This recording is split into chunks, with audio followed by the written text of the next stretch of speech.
le plaisir est pour moi de vous savoir nombreux à nous suivre sur la télé du 21e siècle. Bienvenue dans cette autre aventure de l'émission Diagnostic. Vous le savez, c'est l'émission également qui s'intéresse à la problématique qui concerne tout le monde pour essayer de poser cette question. Est-ce que nous ne sommes-ils pas tous concernés? Il faut rappeler quand même que depuis le 18 août 2020, des militaires notamment se sont emparés du pouvoir du côté de Mali, poussant le président Ibrahim Boubacar Keïta à la démission, une chute largement accélérée par l'incontournable imam Mahmoud Dicko. Cet influent leader politico-religieux s'est fait connaître en 2019 en bloquant une réforme du code de famille favorisant les droits des femmes. Il avait également fait interdire notamment la publication des manuels scolaires abordant l'éducation sexuelle en Guinée. Lui aussi, son cas était atypique. Elhaj Abdoulaye Baldé, imam à Ouanindara, un quartier qui a souffert le martyre sous le régime d'Alpha Condé, garde d'ailleurs toujours des souvenirs douloureux. Arrêté dans la nuit du 28 octobre 2020 à son domicile, l'homme de Dieu a été accusé de fabrication et de détention d'armes de guerre, puis incarcéré à la maison centrale avec des centaines d'autres opposants. Environ un an après les faits, l'imam a été libéré au lendemain de la chute du régime d'Alpha Condé. Et ce qui pose cette question: quelle devrait être la responsabilité et le rôle social des imams dans la société guinéenne? Qu'est-ce qu'il faut attendre de ces leaders religieux en ce qui concerne notamment la refondation de l'État prônée par le CNRD? C'est toute la pesanteur notamment de cette émission, des questions d'ailleurs que nous tenterons de répondre tout au long de cette émission avec nos invités qui sont déjà installés sur ce plateau. Oustaz Mohamed Kamara, imam de la mosquée Larla de Lambagny. Oustaz, bienvenue dans cette émission, surtout assalamu alaikum et bienvenue. Wa alaikum assalam wa rahmatullah. Également dans cette émission, mon confrère et un doyen de la presse, Moussa Iboun Konté, journaliste et pourquoi pas activiste de la société civile. Iboun, tout le plaisir est pour moi de vous avoir de plus dans cette émission. Bienvenue. Le plaisir est partagé et bonsoir à vos millions d'auditeurs et téléspectateurs. Troisième invité de cette émission, docteur Mokhtar Diallo. Cher, tout le plaisir est pour moi de vous avoir dans cette émission. Merci de répondre à notre invitation. Merci à vous, le plaisir est vraiment partagé. Je rappelle que vous êtes le directeur général de WAMI Guinée, entendez Assemblée mondiale de la jeunesse musulmane de Guinée. Alors, Iboun, on commence cette émission notamment sur le rôle des imams. C'est vrai quand même que cette question s'est posée depuis l'année dernière avec notamment la montée en fulgurante de l'imam malien, imam Mahmoud Dicko, qui a presque renversé le régime d'Ibrahim Boubacar Keïta. Ça s'est posé cette question: est-ce que nos imams n'ont pas de rôle à jouer en ce qui concerne notamment la vie politique de la nation? Alors vous, en tant que journaliste, cette question d'entrée, quel est votre regard sur la fonction de l'imam au cours de ces 10 dernières années en Guinée? Bon, moi je voudrais d'abord remercier votre média pour cette opportunité que vous m'offrez pour me prononcer sur un sujet qui a fait couler beaucoup d'encre de salive, à savoir le rôle que jouent les imams dans notre société et surtout pendant la crise de convulsions sociales que notre pays a connue avec le régime précédent, mais sous Alpha Condé. Je crois que c'est un sujet d'actualité. Je voudrais placer ça sous l'angle de ce rôle de conscience qu'on confie à l'imam. L'imam, c'est, comme on le dit, c'est le guide de la communauté musulmane. Qui parle de guide, parle de référentiel. Et avec ce statut-là encore, il est la conscience de cette communauté. C'est-à-dire c'est quelqu'un qui, tout ce qu'il fait doit être basé sur les préceptes de l'islam et sur la tradition, c'est-à-dire le vécu du prophète de Dieu, paix et salut d'Allah soit sur lui.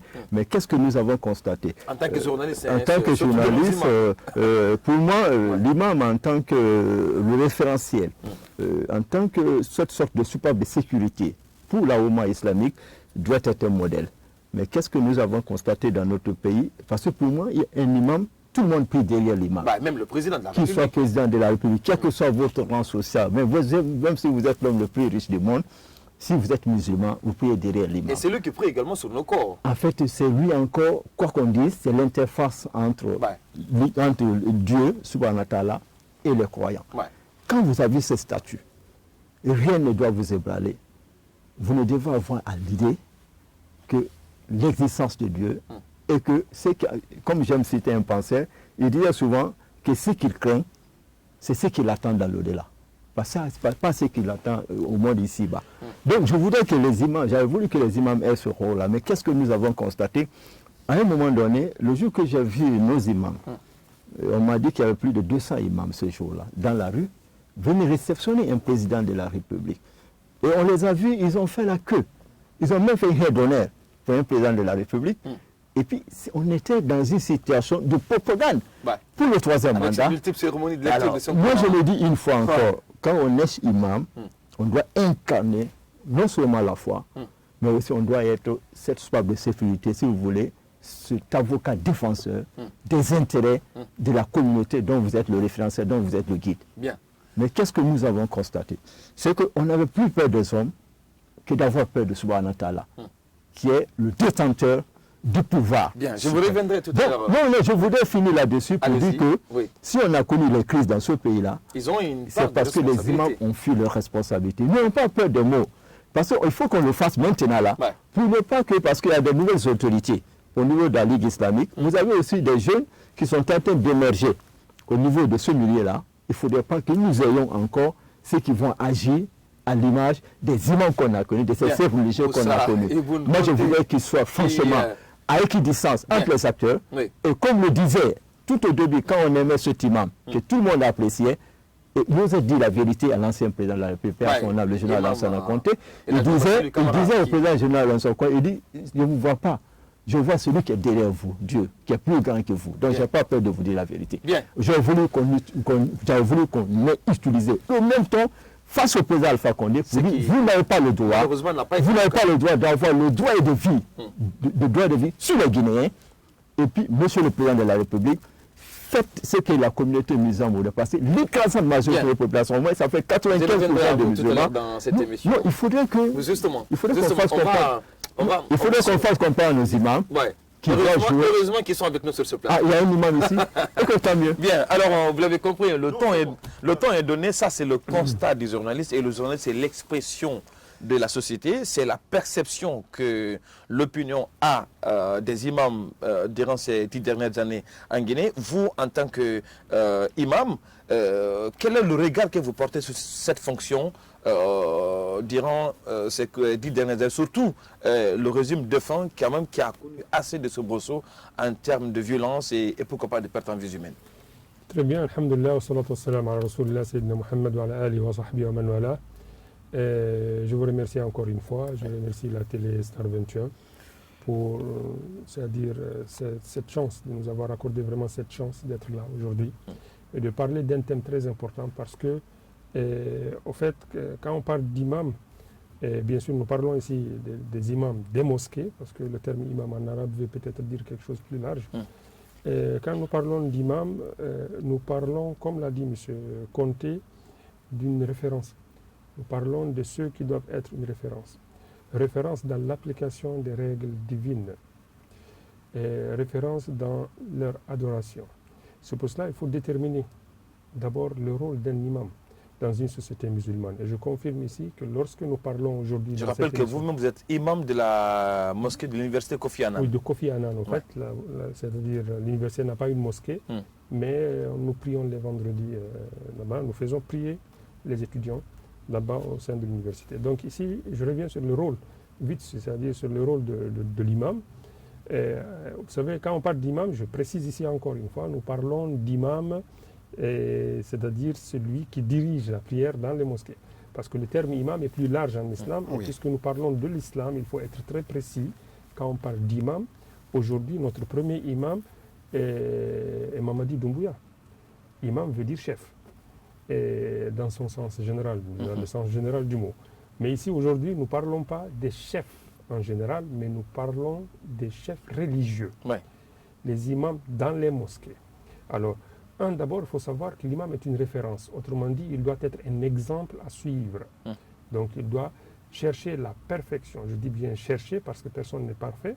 Il doit chercher la perfection dans, c'est-à-dire son style d'agir, et cela à partir d'une compréhension saine des règles divines, d'un côté. Et de l'autre côté, il est aussi un éducateur. l'imam est celui qui éduque. Kuntum khayra ummatin ukhrijat linnas. Vous êtes la meilleure nation faite sortir aux gens, à l'humanité. Pourquoi? Selon Dieu, nous sommes les meilleurs parce qu'il y a parmi nous qui doivent ici ordonner le bien, interdire le mal. Kuntum khayra ummatin ukhrijat linnas. Ici, dans ce verset, Allah subhanahu wa ta'ala nous montre clairement que nous sommes meilleurs. Mais être meilleur veut dire que nous devons appeler les gens vers le bien. Le mot bien ici est très important. Le bien n'est pas au fait celui qui mène vers la haine, certainement. Le bien n'est pas celui qui mène vers la guerre. Donc l'imam est celui qui doit au fait être très modéré dans son débat. C'est pour cela, soutenir ou ne pas soutenir, l'imam ne soutient pas une personnalité. L'imam ne soutient pas au fait une idée. L'imam défend les règles divines. L'imam est celui qui défend la justice. Et quand vous parlez de la situation guinéenne, je dirais que nos imams guinéens, dans la plupart, ont joué le rôle. Je ne suis peut-être pas d'accord avec M. Conté. Quand on voit la salutation de l'imam, c'est-à-dire le respect que l'imam accorde à un chef comme étant un soutien de l'injustice du chef. Il y a une très grande différence entre le respect du chef que tout citoyen et tout musulman doit accorder à un chef et le soutien de l'injustice du chef. Donc, les imams n'ont jamais... Mais qui ne dit pas mot consent au stage pour le échec. Mais là, on revient sur la question comment il faut dire, comment il faut dénoncer. L'islam n'accepte pas qu'on dénonce les personnalités publiquement. Donc, selon vous, durant ces 10 dernières années, les imams ont joué pleinement les rôles, ou bien il y a quand même des... Je dis la plupart, en fait. C'est-à-dire nous ne pouvons pas directement indexer des imams, dire que ce sont des imams qui ont soutenu publiquement dans leur khutbah le 3e mandat. On peut voir des imams qui ont appelé à l'apaisement pendant par exemple, cette question de 3e mandat. Alors qu'il y a des gens quand même qui étaient tués en longueur de journée. Attention, il faut que nous soyons très précis. Quand vous parlez des assassinats et d'autres, ça c'est une autre question. Ouais. L'islam, bien sûr, ne peut pas, l'imam qui représente en fait cet islam, l'imam qui défend, c'est-à-dire les règles religieuses, est en quelque sorte quelqu'un qui connaît très bien que l'âme est sacrée. On ne peut pas accepter de soutenir les tueries. Aucun imam d'ailleurs ne l'a fait. On ne peut pas. Je ne pense pas que nous pouvons avoir une preuve pour dire qu'il y a des imams en Guinée qui ont soutenu qu'il y ait des assassinats, par exemple pendant les manifestations. Non, pas du tout. Mais au fait, l'imam doit être modéré, je dis bien. Il doit choisir quand et comment et à qui il faut dire. Et surtout, comment dénoncer. Alors, Imam Kamara, Oui. La question également se pose à vous sur ce qui concerne également, c'est votre regard d'analyse sur ces chefs religieux en Guinée qui sont souvent pointés du doigt par des observateurs comme étant des leaders religieux qui sont passifs, qui ne sont pas actifs, qui ne sont pas aux côtés des populations, en gardant le silence sur certaines tares de la société, notamment les mauvaises pratiques de la gestion de l'État. Vous aussi, en tant qu'imam, quel est votre regard sur votre profession durant ces 10 dernières années? Bismillahirrahmanirrahim. Je vous remercie de m'accorder et de me recevoir à ce plateau. Et je remercie toutes les équipes Star 21. Oui. Alhamdulillahi alladhi anzala ala abdihi al-kitab wa lam yaj'al lahu iwaja. Je dis louange à Allah qui a fait descendre sur son serviteur Muhammad le livre, cela veut dire le Coran. Il n'y a point introduit de tortueuse ambiguïté.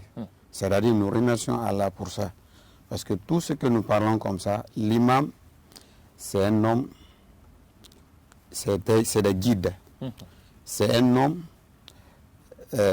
sacré, en un mot. C'est des hommes qui ont des cultures. C'est-à-dire l'imam ne réagit pas en tant que comme un individu ordinaire. Lui, il réagit en fonction des principes religieux. Donc c'est ça que nous ne comprenons pas. Dès qu'il y a problème, les imams ne disent pas la vérité. alors les imams, ils disent la vérité. Ils disent la vérité. Donc, parce que l'imam a une connaissance. Il connaît le passé, il connaît le présent, et il connaît le futur. C'est-à-dire, le Coran que nous avons, il a parlé les communautés qui sont passées avant nous. Il parle aussi le présent, c'est-à-dire ce que nous allons faire tout de suite. Et ce qui nous attend, c'est-à-dire dans le futur. Donc, quand il y a problème, l'imam, il se réfère les principes religieux, c'est-à-dire les versets coraniques, ou bien les hadiths. En fait, la question, ce n'est pas le savoir, ni le de l'imam qui cause problème en Guinée, c'est un peu l'attitude des imams vis-à-vis des chefs politiques. Oui, parce que notamment, c'est de cela que nous parlons. Oui, je comprends, parce que les gens ils disent que les imams ne disent pas la vérité. Alors, l'imam n'incite pas, c'est-à-dire ils disent la vérité. Une fois, est-ce que l'imam ne vous a pas dit, devant vous, il dit que l'alcool est interdit? Ils l'ont dit. Ils l'ont dit. Est-ce qu'on arrive à respecter? Pas du tout. On ne respecte pas. L'imam a dit devant vous, il dit que la fornication est interdite. Donc, toujours nous sommes les si mains. je comprends, le rôle de l'imam, c'est d'interpeller les fidèles sur le bon et le mauvais, quitte à eux de le faire ou pas. L'imam, il n'a pas une position prise. Il n'a pas, c'est-à-dire une position prise. Il est juste milieu. C'est-à-dire, il juge et il dénonce. Bien. Quand il voit, c'est-à-dire ce qui ne va pas. Donc, mais dire que, même on se réfère même le verset coranique, lorsque Allah a envoyé Moïse vers Pharaon, on sait que c'est un chef le plus tyran au monde parmi les chefs. Mais Dieu l'a appelé. Il dit que quand vous allez vers Pharaon, vous allez lui dire des paroles convenantes. Avec sagesse et considération. Avec les paroles convenables. Mais nous, en tant qu'imam, dès que vous allez, ils veulent que les imams, dès qu'il y a problème, dire que venez, on va sortir, on va faire ceci. Non, l'imam, ce n'est pas son rôle. Bien. Alors, il y a cette question, cher. C'est vrai que vous êtes un peu dans l'esprit des textes coraniques, je suis d'accord, mais vous savez que le savoir, ça rime avec les réalités aussi que nous vivons. L'exemple de Mali en est un cas illustratif, c'est le cas notamment de Imam Mahmoud Dicko, qui a pris position, qui a été même l'élément déclencheur du coup d'État qui a évincé Ibeka du pouvoir. En Guinée également, il y a des imams, il y a Imam Yahya qui a pris position par exemple sur la question de la nouvelle constitution et le troisième mandat. Alors, est-ce que, que dites-vous de cette position tranchée de ces imams sur la question politique? Est-ce que c'est recommandé par l'islam ou bien c'est quelque chose qui n'est pas prévu? Et pourtant, si l'imam est le leader, il devait également être capable de dire, par exemple, des choses comme l'a fait Imam Dicko. Moi, je pense que quand vous parlez de l'imam Dicko ou bien de l'imam Yahya, ils peuvent bien sûr dénoncer de leur façon ou s'attaquer à n'importe quel c'est-à-dire parti ou à n'importe quel responsable. Mais je pense bien qu'ils ont ce droit de le faire, mais pas en tant qu'imam. Et ils l'ont fait en tant qu'imam, mais... Oui, je ne pense pas. En tant que personne, en tant qu'individu, en tant que citoyen guinéen. Non, il faisait même ses prêches dans les mosquées, il dénonçait la gestion de l'État à travers tous ces sermons. Revenons sur cette question. Comment il faut dénoncer un chef en tant qu'imam? En tant qu'imam. Le verset que le cher imam vient de mentionner tout à l'heure, c'est-à-dire quand Dieu subhanahu wa ta'ala a décidé de commissionner Moïse vers Pharaon. Vous allez constater que dans ce verset, dans ces 3-4 versets de Surat al-Nazi'at, vous allez constater qu'avant de donner l'ordre, Moussa a mérité une formation. C'est pour cela que Dieu l'a appelé vers la vallée sacrée pour mériter cette formation avant d'aller vers le chef. Et constater que Dieu lui a dit Idhab ila Pharaon, va vers Pharaon. Alors, normalement, en tant que religieux, oui, je dois dénoncer l'injustice du chef. Mais comment? Pas forcément sur un minbar. Parce que je suis d'accord avec M. Conté. La formule. Laissez-moi aller, s'il vous plaît. Sinon, vous allez mal me comprendre. La formule Dicko, attends, je vous dis qu'il a parfaitement le droit de le faire en tant que citoyen malien. Mais quand il s'agit des imams, si j'étais dans le même conseil d'imam que l'imam Dicko, j'aurais une autre position. J'allais lui dire, mais imam Dicko, allez autrement. Oui, dénoncez, je suis avec vous. On ne peut pas accepter l'injustice du chef, oui, c'est vrai, mais je pense bien qu'il faut aller autrement. Pourquoi? Parce que selon ma compréhension des textes, je dirais que nous devons comprendre, je dis bien que M. Conté tout à l'heure disait que l'imam, il fait prier plusieurs personnes derrière lui, mais qui ont des idéologies différentes. Par exemple, je peux être d'accord que bon, la plupart des Guinéens étaient contre le 3e mandat. Mais est-ce que une partie des Guinéens ne dénonçait pas déjà Alpha Condé depuis 2015, depuis 2010 d'ailleurs? Il y avait des imams qui étaient contre Alpha avant. D'accord. Ces imams font prier derrière eux, c'est-à-dire des différentes personnes, des personnes qui sont pro-alpha, ouais, anti et pro-alpha. Alors, qu'est-ce que l'imam doit faire ici? Normalement, c'est-à-dire pour maîtriser un peu le débat en tant qu'imam, il faut tout simplement dénoncer les actes sans pourtant dénoncer les personnes publiquement. Bien. Ça, c'est pour vous limiter dans le temps. On dénonce les actes, on dénonce les injustices, on dénonce ce qui est illégal. Et c'est pour cela que je félicite ici mon cher collègue imam, là où il a dit que l'imam ne doit pas avoir une partie prise. C'est-à-dire on ne doit pas constater dans le débat de l'imam qu'il soutient un parti, ou politique je veux dire, ou une partie sur l'autre. L'imam doit tout simplement véhiculer le message de la vérité, sans dénoncer bien sûr les injustices, mais sans s'attaquer aux responsables. Parce que surtout quand il s'agit d'un chef d'État. Comment il faut aller vers... Comment dénoncer? On parlera dans cette émission. Comment est-ce qu'il faut dénoncer un chef d'État? Quelle est la formule qui devait être adoptée par les imams pour le faire?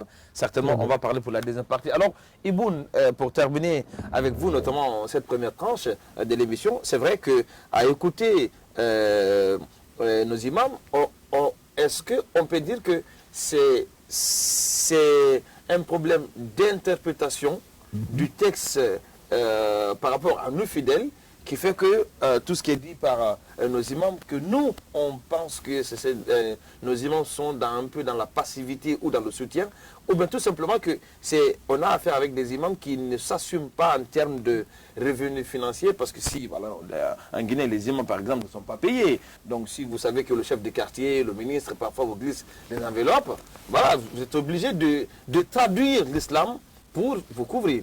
Bon, moi, je me rappelle encore d'un penseur que j'aime citer, c'est que nous sommes dans un espace, tu constates qu'ici on est dans un espace, chacun est dans son périmètre, et chacun est en train de défendre, c'est-à-dire de travailler dans la limite de son périmètre. Ouais. Nous n'avons pas la même perception du rôle de l'imam.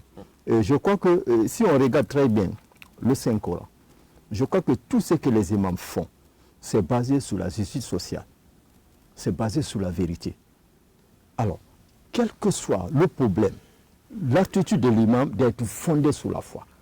Et dans le Coran, il est dit que l'islam est contre l'injustice.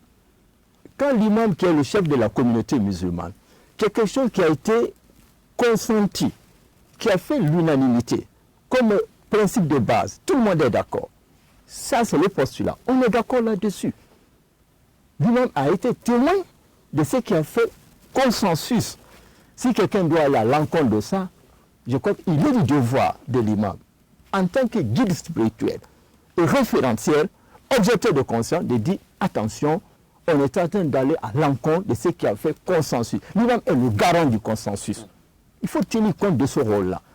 Un imam qui est sur la voie de la justice sociale, bien. Quand il parle, je vous assure, ça ne va pas plaire à tout le monde, mais quand c'est la vérité, les gens sont obligés de se plier à cela, parce que l'imam est l'incarnation de la vérité. Nous arrivons à la pause de la première partie, bien évidemment, hein, au retour sur ce plateau, on va vous donner la parole hein, pour continuer notamment sur votre position. Alors, on va marquer une courte pause dans cette émission avant de revenir hein, sur ces débats en ce qui concerne notamment quelle doit être l'attitude d'un imam pour dénoncer les tares d'une société vis-à-vis notamment de chefs politiques et pourquoi pas également la réaction du journaliste qui fait le constat citoyen sur le rôle de ces imams en Guinée, mais ça sera juste après cette courte pause.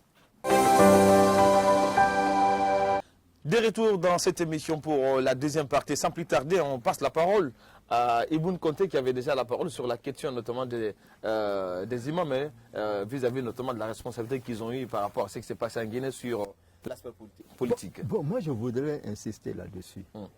Si on est arrivé là où nous sommes arrivés, je n'ai pas peur des mots, c'est parce que ce qui était considéré comme interface, comme ayant ce pouvoir divin, parce qu'à un moment donné, on entretenait l'ambiguïté sur le rôle qui était le leur. Ouais. Je voudrais dire notamment quoi? Les imams. Oui, je voudrais dire quoi? Si à l'époque, parce que quelqu'un vient de dire quelque chose, le comportement de l'imam, ça ne tombe pas du ciel. C'est prévu dans le livre saint, à savoir le Coran. Le comportement de l'imam aussi est incarné sur ce qu'on appelle la sunna, la tradition. Mais quand l'imam dit, on peut dire un mot couvert, transgresser la vérité, voilà ce qui est prévu comme sanction dans le Saint-Coran. Et tout le monde sait que c'est l'adéquation entre le jugement et de ce qui est. Quelqu'un qui va à l'encontre de ça, est-ce qu'on a besoin de dire que ce que vous êtes en train de transgresser l'une des règles de l'islam? Vous êtes en train d'aller à l'encontre de ce qui est prévu dans l'islam. Voilà ce que Dieu a prévu comme châtiment dans le Saint-Coran. On cite un des versets du Saint-Coran. C'est ce qu'on appelle le rôle d'objecteur de conscience de l'imam. Rappeler les gens à leurs engagements, rappeler les gens au respect de la parole donnée, rappeler aux gens... C'est différent de sortir marcher. C'est sortir et dire aux gens, prenez les boudins, prenez les boudins, allez incendier tel immeuble, entraver la voie publique, empêcher le président de passer, lapider le peuple. Non!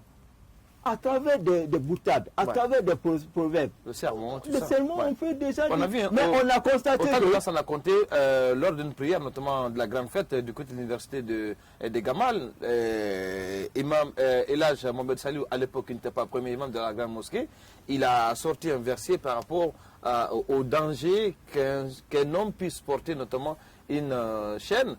Sur le coup, le président Lansana Conté, certes, il n'a pas cité directement, mais il a enlevé du coup sa chaîne qui était au cou.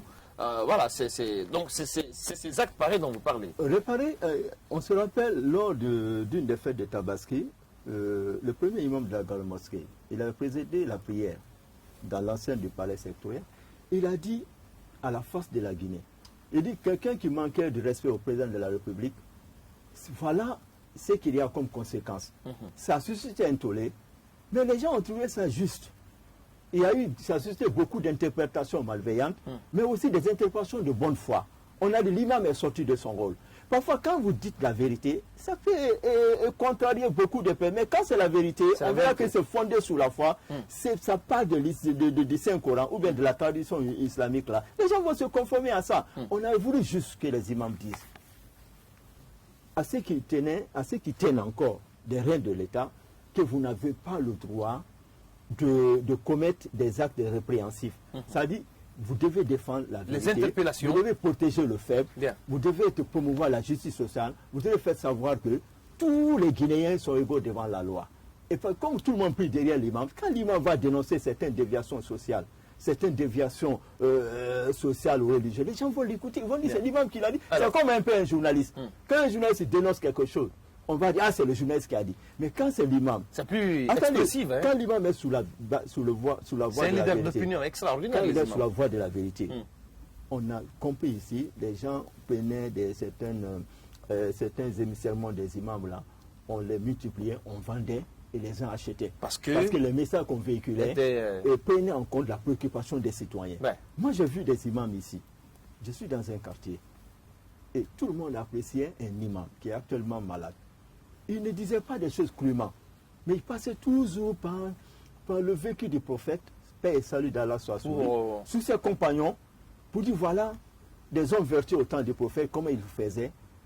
Et puis, il ne disait pas le mot directement, mais il passait par le vécu du prophète de Dieu, paix et salut d'Allah soit sur ses compagnons, pour faire comprendre à l'autre ce que tu es en train de faire, c'est contraire au principe de l'islam. Et voilà ce qui t'attend comme châtiment. Et j'aime citer ce imam. Il a dit ce qu'il le craint de plus, c'est ce qu'il attend dans l'au-delà. S'il vous plaît, j'ai une question à M. Conté. C'est très important. C'est moi qui pose des questions. Je suis en fait d'accord avec M. Conté. Allez-y. Mais est-ce que, donc si vous êtes effectivement pour cet imam qui va dans le sens d'interdire, mais avec un ton modéré, en donnant des exemples vécus, et ainsi de suite. Qu'en dites-vous des imams qui lancent directement des accusations au chef sur le minbar, dans ce cas? Vous les appréciez aussi? Pas mon problème. Je ne suis pas en train de défendre l'un cas contre l'autre. Moi, c'est ce que j'ai en train de dire ici. Moi, je n'ai jamais été témoin de ça. Je parle de mon vécu et j'ai dit, je n'ai jamais vu un imam qui a incité les Guinéens à la violence. Mais les imams que j'ai écoutés et les cassettes que j'ai eues à auditionner, ils ont osé dire, ils ont appelé les tenants du pouvoir à un moment donné dans ce pays de respecter leurs engagements. Alors, Imam Kamara, est-ce qu'on peut dire que sur le débat sur cette responsabilité des imams vis-à-vis notamment des pouvoirs publics, est-ce que ce n'est pas le fait que certains d'entre vous dépendent le plus souvent de la main tendue de ces responsables politiques qui fait qu'aujourd'hui on ne peut pas être tranchant dans les sermons et pourquoi même dans les hadiths en termes d'interprétation, parce que le hadith est le texte du Coran, l'interprétation dépend des humains ou de la position de celui qui notamment les fasse. Oui, allez-y. Les imams, ils ont toujours disent la vérité aux Guinéens. Ils ont dénoncé la corruption, c'est-à-dire le comportement d'un chef d'État.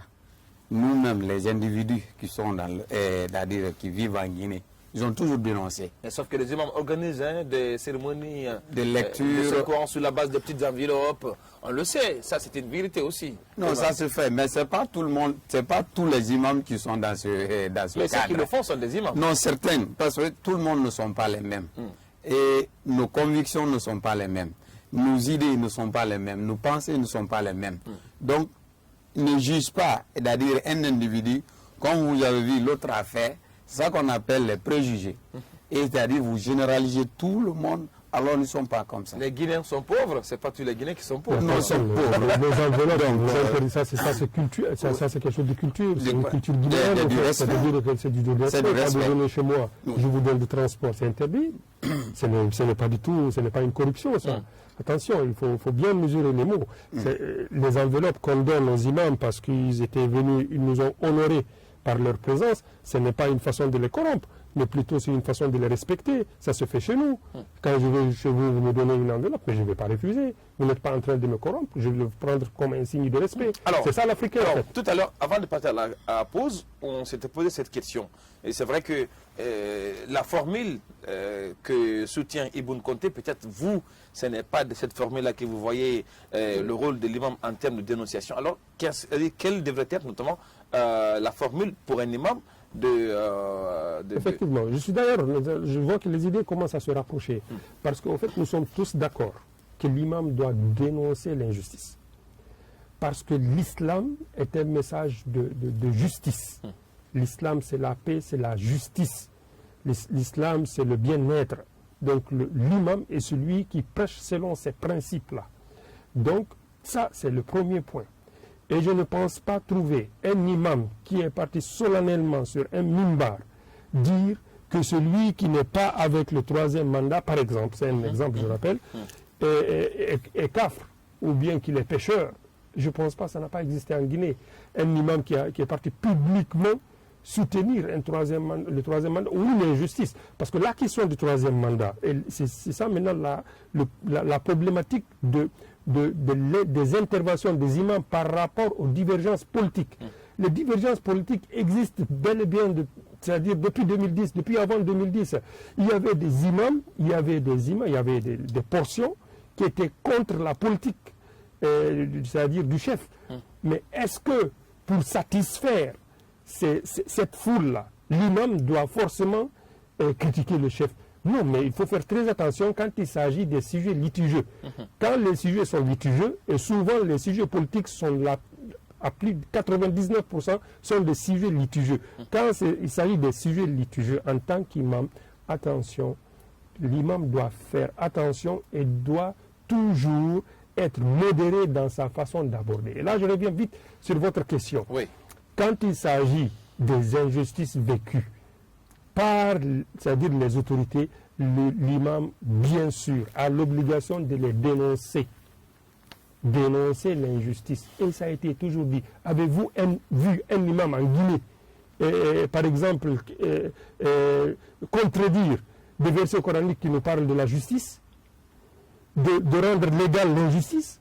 Avez-vous entendu un imam guinéen défendre l'injustice au nom de Dieu, au nom des versets coraniques? Mais bien sûr que non. Il va toujours défendre la justice, il va toujours condamner l'injustice, il va toujours condamner les tueries. Ça a été toujours dans nos mosquées. Sauf que les mots utilisés par certains imams sont faibles. Non, ça c'est selon vous. La gravité. Ça c'est selon vous. Ouais. C'est une question d'idée, ça c'est une question de vision, ça c'est selon vous. L'imam, lui, il doit dénoncer ce qui n'est pas bon.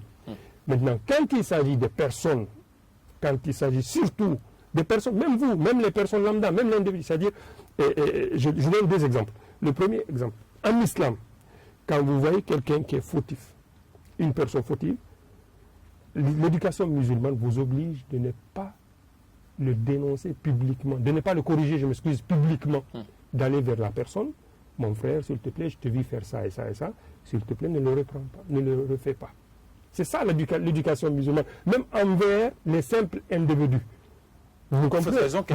C'est-à-dire, vous n'avez pas le droit, parce que vous me voyez boire l'alcool, venir dans mon lieu de travail et dire vraiment Mokhtar, il boit l'alcool. Vraiment Mokhtar, il est comme ça. Non, non, non, l'islam vous interdit de le faire. Donc, imaginez maintenant quand il s'agit d'un chef. Vous devez bien sûr aider le chef à se retrouver, à retrouver la raison. Mais comment? Allons-y directement. M. Conté a parlé de l'histoire musulmane, du prophète, de l'enseignement prophétique. Allons-y vers le prophète. Pendant 13 ans d'oppression à la Mecque, il y avait des chefs. La Mecque avait des chefs. Dieu n'a jamais demandé à Mohammed de se révolter. De se révolter. Ouais. Jamais. Ils ont subi cette oppression jusqu'à sortir et être chef ailleurs. Et en ce moment maintenant, il y a eu l'obligation de se défendre et non d'attaquer. Vous voyez un peu les dimensions de l'islam. L'exemple de Moïse que je viens de donner.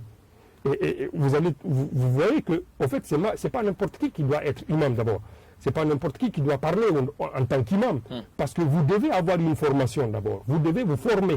Quand vous n'êtes pas formé, vous ne devez pas être imam. Et lorsqu'il y a la formation, vous devez aller de la meilleure façon. Dieu subhanahu wa ta'ala dit Ud'u ila sabili rabbika بالحكمة والموعظة الحسنة والحسنة وجادلهم بالتي هي أحسن. Dans ce verset, Allah subhanahu wa ta'ala nous éduque, nous montre comment il faut aborder des sujets pareils.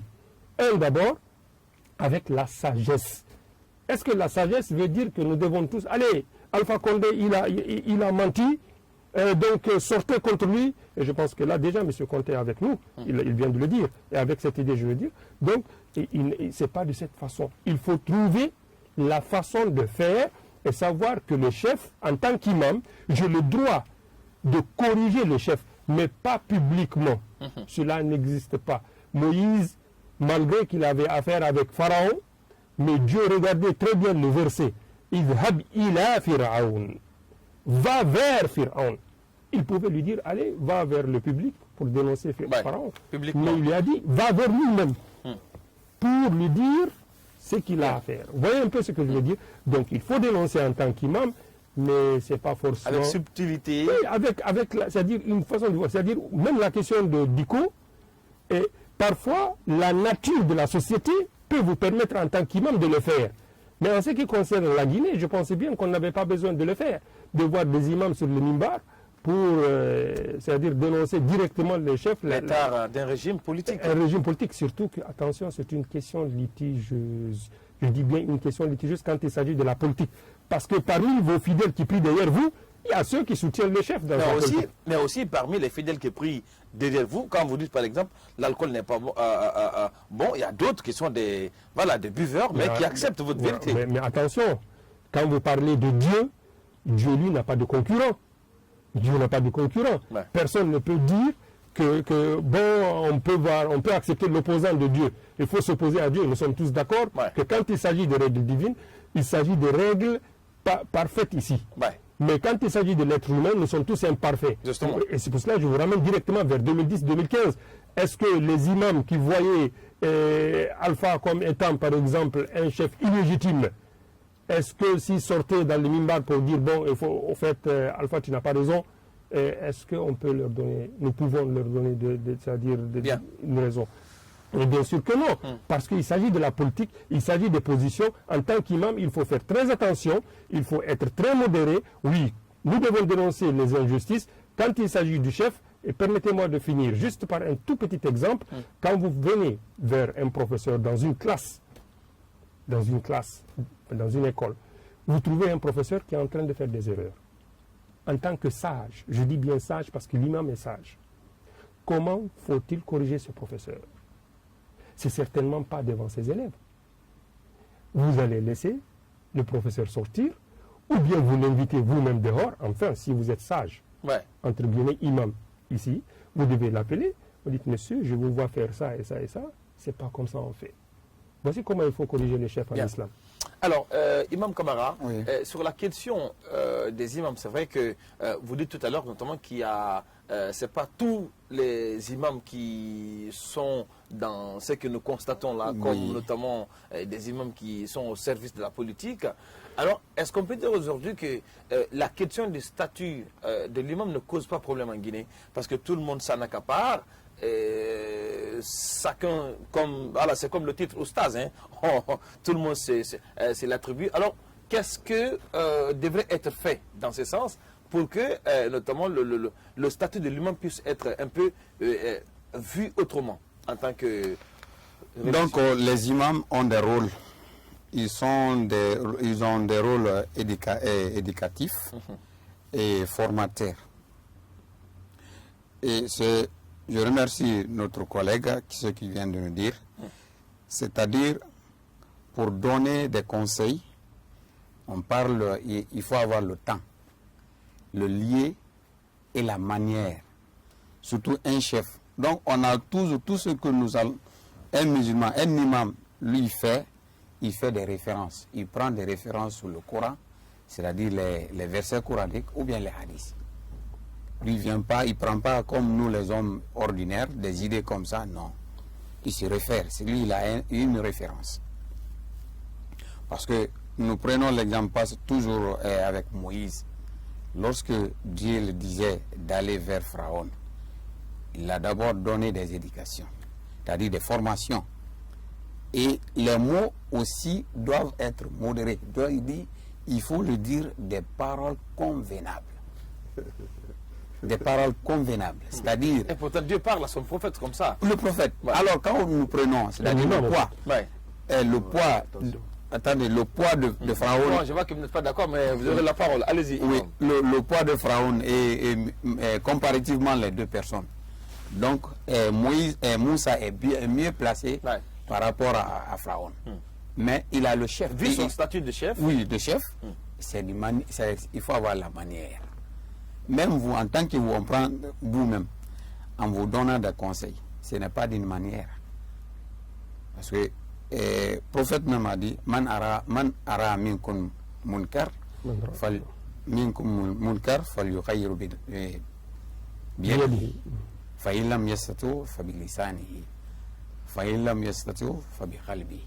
Donc il dit maintenant, celui qui voit des actes blâmables, il doit le changer avec quoi? La main. Nous, les imams n'ont pas ça. Est-ce qu'on a le pouvoir? C'est-à-dire, sous le coup, tu tapes quelqu'un et dis, laisse ce que tu es en train de faire. Le pouvoir exécutif. Hein? Nous n'avons pas ça. Mais on a la parole. Et les imams, ils ont toujours dénoncé, c'est-à-dire la corruption. On voit toujours dénoncer. Troisième position, il dit, c'est-à-dire, si vous n'avez pas maintenant le pouvoir, c'est maintenant avec le cœur. Le cœur. C'est-à-dire, vous allez haïr l'acte. Mais d'une manière aussi, vous pouvez aller vers cette personne pour donner des conseils. Peut-être, il peut comprendre. Mais nous, dès qu'il y a problème, mais surtout le problème politique, non. L'imam, il donne des conseils. Il dénonce et il juge encore.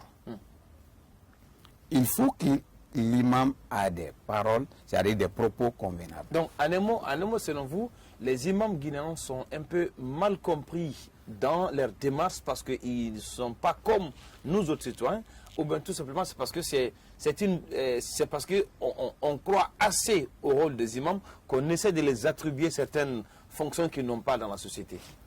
Ils ont, parce que nous tout simplement, si vous n'êtes pas dans un parti, c'est-à-dire politique, les gens croyaient qu'il dit que non, tout ce qu'il nous dit, c'est-à-dire lui, il est vers le président ou bien il a une adhésion vers le président. Non, ce n'est pas ça. L'imam dit qu'il ne réagit pas en tant qu'imam. Lui, il a des références. C'est-à-dire les versets coraniques et les hadiths. Bien. Ibn Conté, vous avez notamment ces 3 dernières minutes sur cette deuxième partie. Avant de finir, on les a écoutés, nos imams. Bon, on les a écoutés, sauf que moi, on aime tellement nos imams qu'on voudrait qu'ils soient ces éclaireurs. Non, mais on ne peut pas aussi les confier des fonctions qu'ils n'ont pas. Non, attendez, attention. Parce que vous voulez que les imams soient aussi... journalistes. Attends, Barry, nous les aimons tellement qu'on voudrait qu'ils incarnent en tout lieu, en toutes circonstances, des préoccupations de la communauté musulmane, qu'on appelle la Houmma islamique. C'est le chef de la communauté musulmane. Qui parle du chef, parle de cet éclaireur. C'est-à-dire l'imam, ses faits et ses gestes sont des références pour les citoyens. C'est-à-dire, même si c'est le membre de sa famille, on doit prendre l'exemple sur son épaule, sur ses enfants.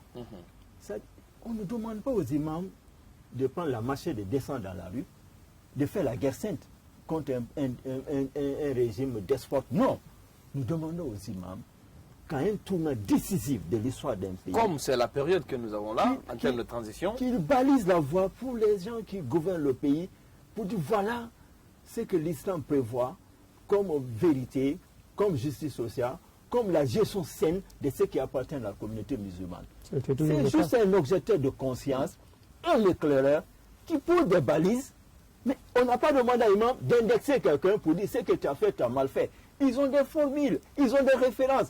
C'est les versets, c'est les hadiths. Mais qu'est-ce qu'on a constaté avec le régime précédent?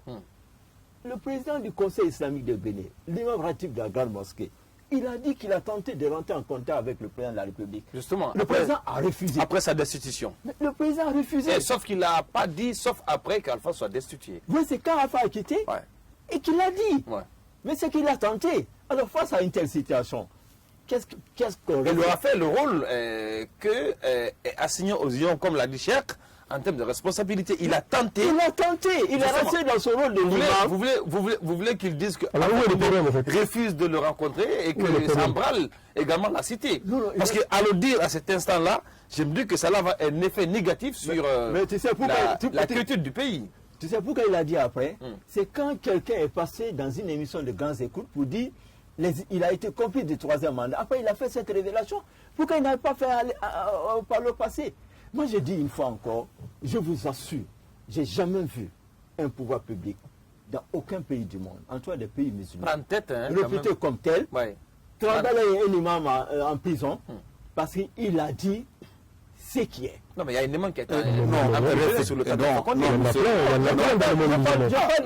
y en a plein dans le monde musulman. Je demande de Ouamdara, par exemple, qui est tout...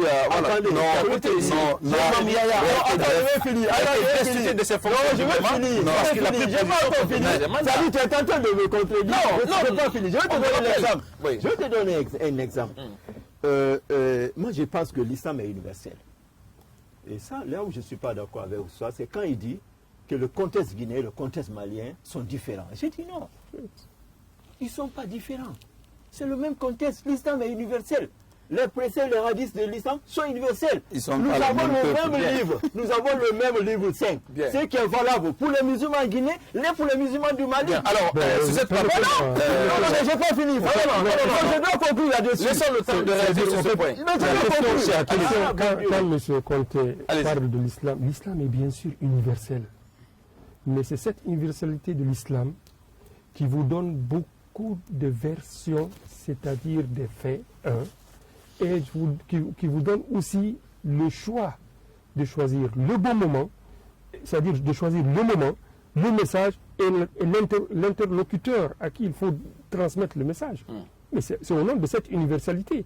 C'est pour cela que je dis qu'il y a de ces situations là où vous devez être immédiat, c'est-à-dire là où votre position, votre réaction doit être immédiate. Sauf que nos imams ne sont jamais. Oui, mais ça c'est selon vous. Parce que ça c'est selon vous. Non, c'est selon vous.